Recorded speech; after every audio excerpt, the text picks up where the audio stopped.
Hi, I'm Jay Weinberg from the J Group, and this is Mike Perry from Perry Concepts, and we're here to talk loyalty. Mike, let's talk loyalty. Okay, that's good.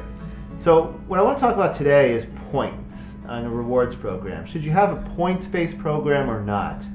Now, there are many ways to reward customers.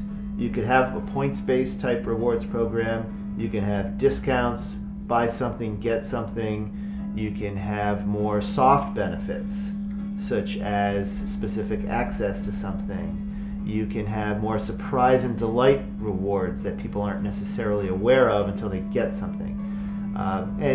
Points-based programs, I think, make your program more complex, don't you think? Yeah, I think there is some complexity to having points. Keeping track of the points, you have to be very specific.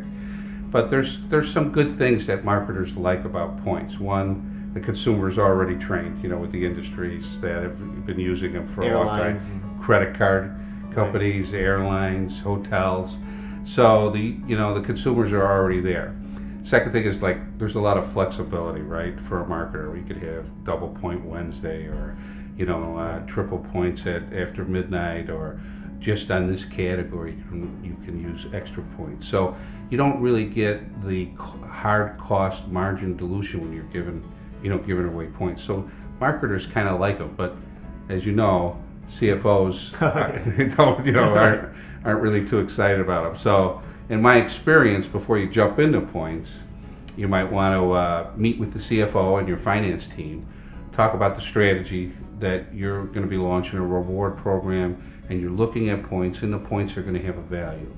And then really try to find out what that's going to cost the company from a reserve standpoint, or how the approach is going to be when we have millions of points out in the marketplace that could or could not be redeemed at one point or another. Yeah, I agree totally. And another thing too is that you need to think about the kind of an industry that you're in, because as you mentioned, these rewards programs really grew up with the airline programs and the hotel programs that are more points-based. But those are industries that have inventory spoilage. So if you fly an airplane with a seat empty, that's gone forever. And there's a very high fixed cost in those industries and a very low marginal cost. So the ability for a points-based program is a lot greater than if you're a retailer, for instance, Sure. and your margins are considerably less. In those kinds of industries, you may want to consider other types of rewards than points. No, I agree. So I think it's important to really define the strategy, take a look at it if you're considering points. The finance team get involved and make sure, which is what you're saying, it fits your industry. Right.